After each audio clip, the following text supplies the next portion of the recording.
15 मई 2023 सोमवार अर्थात ज्येष्ठ मास के कृष्ण पक्ष की एकादशी तिथि के दिन अपरा एकादशी व्रत रखा जाएगा। इस विशेष दिन पर भगवान विष्णु और माता लक्ष्मी की विशेष उपासना की जाती है। धार्मिक मान्यताओं के अनुसार इस दिन पूजा पाठ, स्नान और दान करने से सभी दुखों से मुक्ति प्राप्त हो जाती है और व्यक्ति अपने जीवन में उन्नति प्राप्त करता है।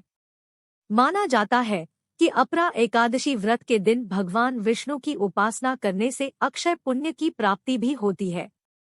शास्त्रों में भी अपरा एकादशी के संदर्भ में कुछ विशेष उपाय बताए गए हैं और कुछ नियमों का उल्लेख किया गया है। मान्यता है कि एकादशी व्रत के दिन गाय और अन्न का दान करने से व्यक्ति की सभी मनोकामनाएं पूर्ण हो जाती है। गाय का दान यदि संभव नहीं है तो गौशाला में धन का दान जरूर करें।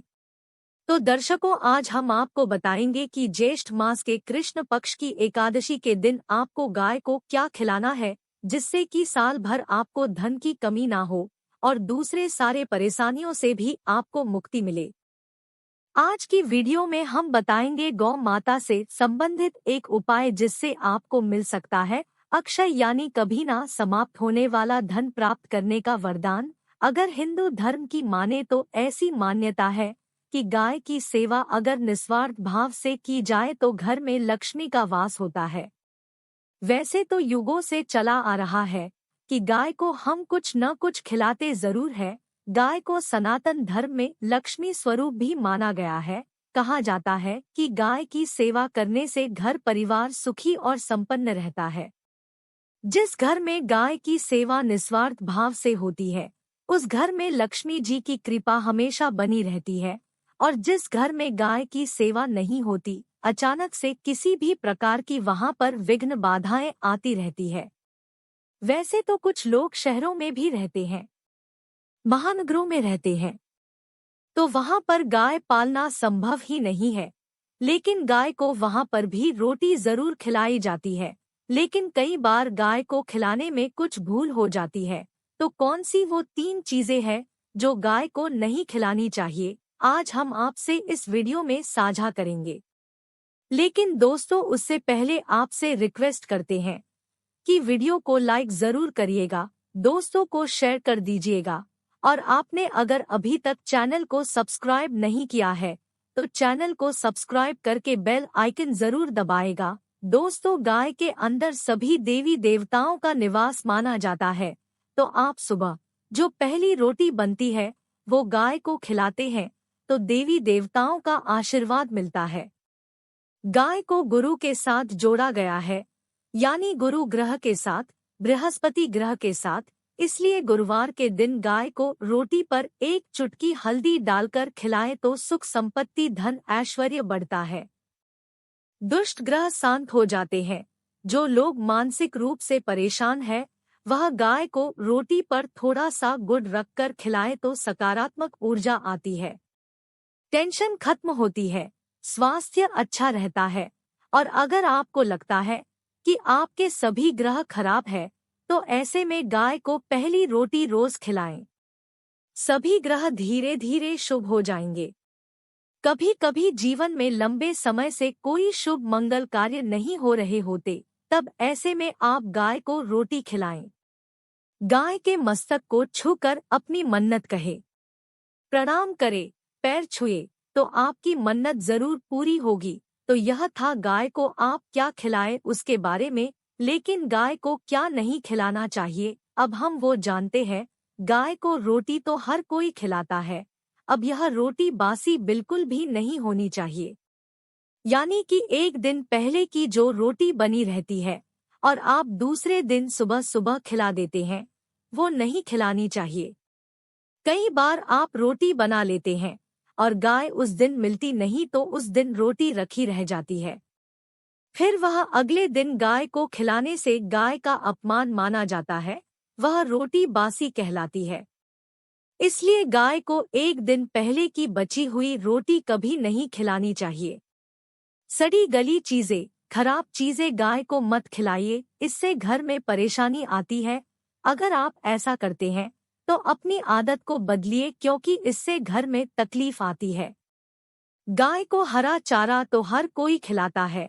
हरा चारा आप खिलाते समय एक बात का ध्यान रखें, गाय को सबसे ज्यादा पीपल का पत्ता लोग खिलाते हैं, पर पीपल का पत्ता आप खुद से तोड़कर मत खिलाइए।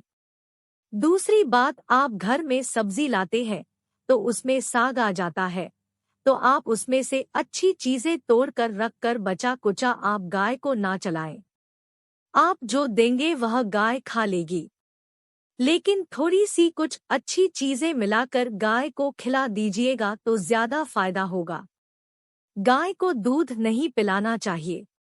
आप दही चावल खिला सकते हैं, लेकिन दूध ताज़ा हो या बचा हुआ भूलकर भी गाय को मत पिलाएं। तो 3 चीजें गाय को नहीं खिलानी है। एक तो बची कुची रोटी नहीं खिलानी है, कोई भी अनाज बच जाए उसे दूसरे दिन गाय को नहीं खिलाना है। जैसे चावल बच जाता है, रोटी बच जाती है, और अगर आप चारा खिलाते हैं तो उन्हें सड़ा गला मत खिलाइए, और अगर खिलाते हैं कोई चीज तो उसके साथ कुछ अच्छी चीजें मिला ले, और गाय को दूध भी नहीं पिलाना है।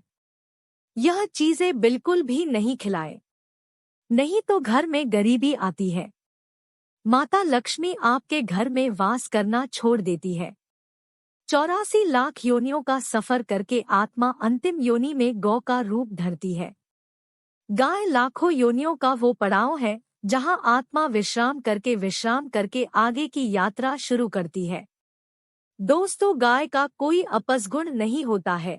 जिस भूभाग पर मकान बनाना हो वहां पर अगर आप 15 दिन के लिए गाय और बछड़ा बांध देते हैं तो वह जगह पवित्र हो जाती है। भूभाग से बहुत सारी आसुरी शक्तियों का नाश हो जाता है, क्योंकि गाय में सकारात्मक ऊर्जा का भंडार माना गया है।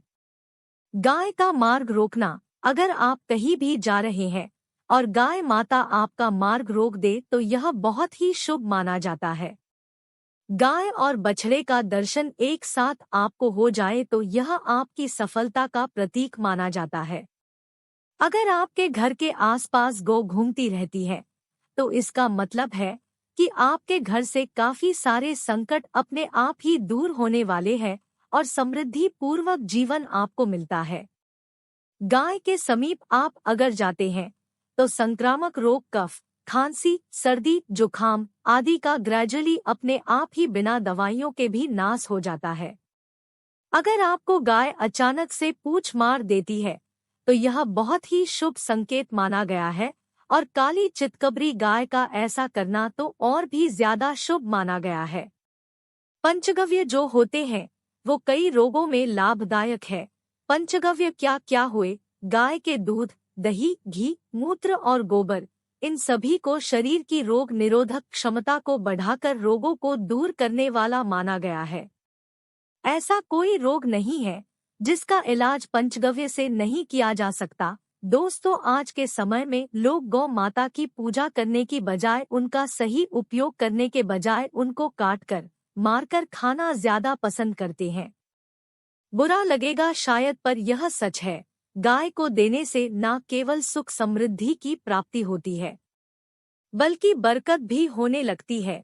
अगर आप गौ को पाल सके तो अच्छी बात, लेकिन आज के मॉडर्न युग में जहां लोगों की शायद खुद के घर में रहने की जगह नहीं है, ऐसे में गौ को रखना थोड़ा कठिन और महंगा हो सकता है।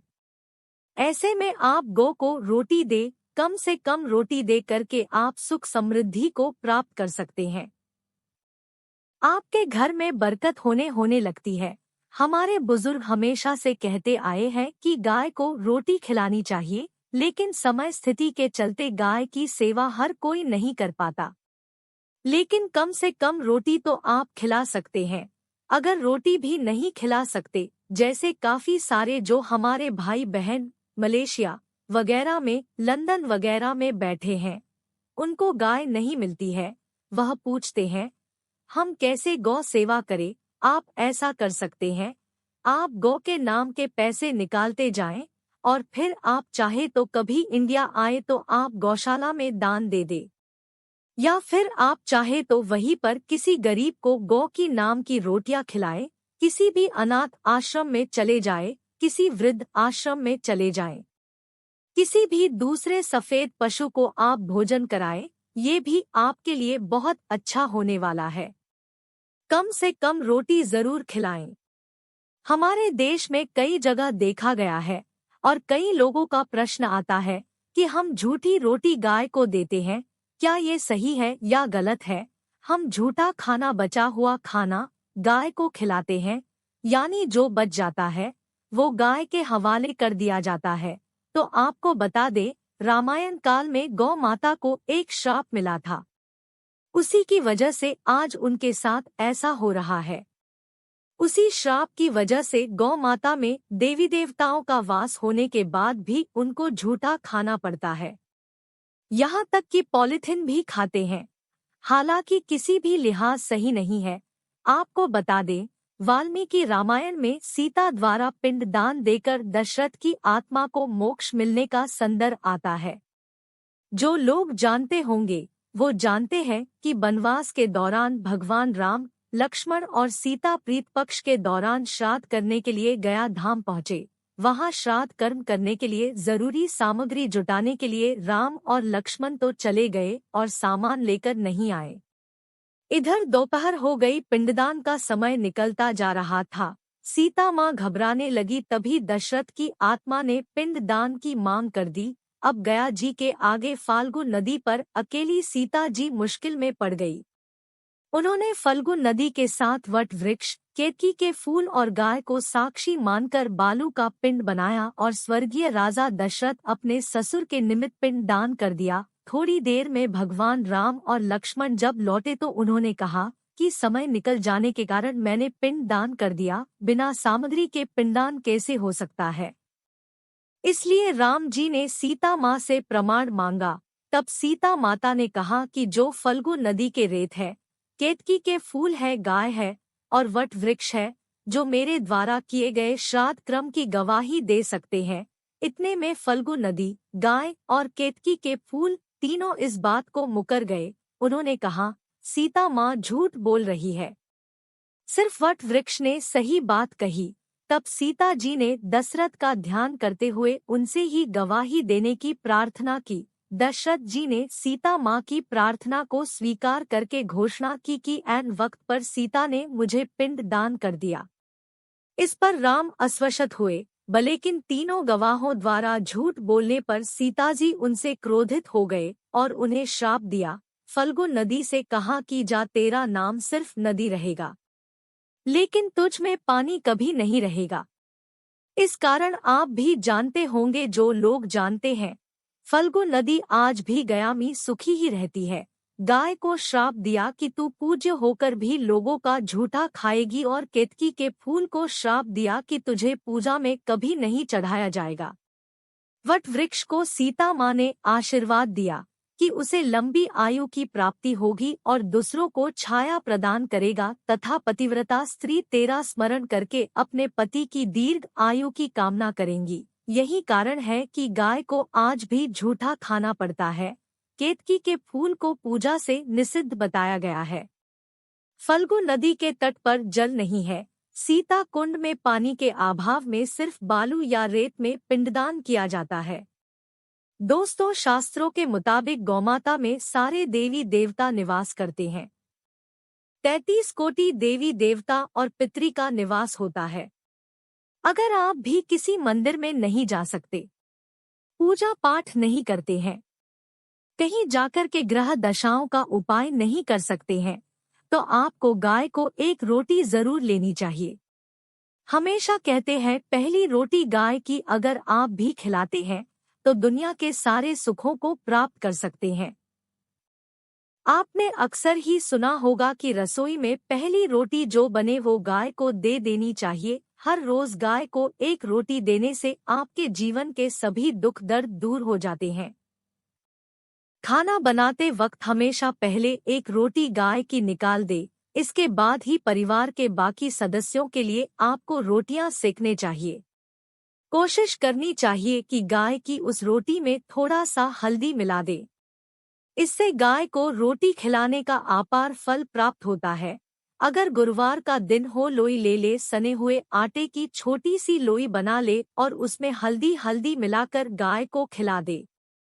आपके जीवन में शुभता आती है, वैभव आता है, धन संपत्ति का वास होता है। आप जो भी हासिल करना चाहते हैं जिंदगी में, तो आप देखेंगे कि तुरंत आपको मिनटों में वह हासिल हो जाता है। इसी तरह से आपको नमक का एक उपाय बताते हैं। नमक क्या है? नमक के बिना तो हर स्वाद अधूरा है। साथ ही साथ अगर नमक ना हो जीवन में तो स्वादहीन हो जाता है। जितना हम खाने में नमक को इम्पोर्टेंट मानते हैं, उतना ही ज्योतिष में नमक को इम्पोर्टेंट ही माना जाता है और इसे कर्ज की वस्तु माना गया है। किसी का नमक खाने का अर्थ क्या होता है? उसका कर्जदार होना। आपने सुना ही होगा, नमक का कर्ज अदा करना है। इसलिए अगर आप जीवन को सुगम बनाना चाहते हैं, सरल बनाना चाहते हैं, तो नमक का एक आसान का प्रयोग आपको आज हम बताएंगे। आप देखिए कि कितने आपको पॉजिटिव परिणाम मिलते हैं और ये इतना आसान है कि इसके लिए आपको अतिरिक्त मशक्कत करने की कोई जरूरत नहीं है। आपको अपने घर में सबसे पहली रोटी लेनी है और उस पर थोड़ा सा नमक रख दे। अब आप पूछेंगे कि कौन सा नमक रखे? तो सबसे बेस्ट है आप सादा नमक, ढेली वाला नमक, सस्ता नमक जो भी है वो रखे। काला नमक नहीं रखना है, आपको सफेद नमक ही रखना है। तो नमक रख ले और फिर इस रोटी को किसी कपिला गाय को आपको दे देनी है। कपिला गाय यानी कि सफेद रंग की गाय को आपको खिला देनी है। यदि आपको कपिला यानी कि सफेद गाय नहीं मिलती है तो आप ये रोटी किसी भी गाय को खिला दे, मगर यदि आपको कोई ऐसी गाय दिख जाए तो सबसे पहले सफेद गाय को ही खिलाना प्रेफर करें। आपको बता दें दोस्तों, यह उपाय आपकी हर समस्या को जड़ से दूर कर देता है। चाहे आपके घर में कोई बड़ी कलह हो, कोई पारिवारिक वाद विवाद हो, इस उपाय को करके आपके घर में सुख समृद्धि का वास होता है। जो भी धन की कमी हो, बच्चों की पढ़ाई हो, करियर में सफलता हो, सभी मुश्किलें आपके जीवन की दूर होने लगती है। लेकिन गाय को रोटी देते वक्त मन में ऐसा कोई भाव न लगाकर रखे कि हम रोटी खिलाते हैं या फिर हम बहुत बड़े दानी हैं। अन्यथा इस स्थिति में पुण्य फल की प्राप्ति होना संचय वाली स्थिति देता है। गाय को रोटी खिलाने से नियम से बरकत के अलावा आप देखेंगे धन संपत्ति में दिनों दिन बढ़ोतरी होने लगती है और आपके घर के ग्रह दोषों से आपको मुक्ति मिलती है। अगर आपके भी घर में भी धन की कमी है तो आपको यह उपाय जरूर करना चाहिए। किसी भी दिन करे, अगर सावन का पवित्र महीना है तो हर दिन शुभ है। आप जिस दिन चाहे उस दिन से कर सकते हैं और आप देखेंगे इस उपाय को करने से आपके घर से धन की कमी बिल्कुल झट से दूर हो जाती है। तो यह उपाय आप जरूर कर लीजिए। आज के लिए बस इतना ही। दोस्तों, अगर आपको यह वीडियो पसंद आया है तो वीडियो को लाइक जरूर करिएगा, दोस्तों को शेयर जरूर करिएगा और चैनल को सब्सक्राइब करके बेल आइकन जरूर दबाएगा ताकि आने वाला नॉलेजेबल वीडियो आपको सबसे पहले मिले। दोस्तों, मिलते हैं अगले वीडियो में, तब तक के लिए गुड बाय।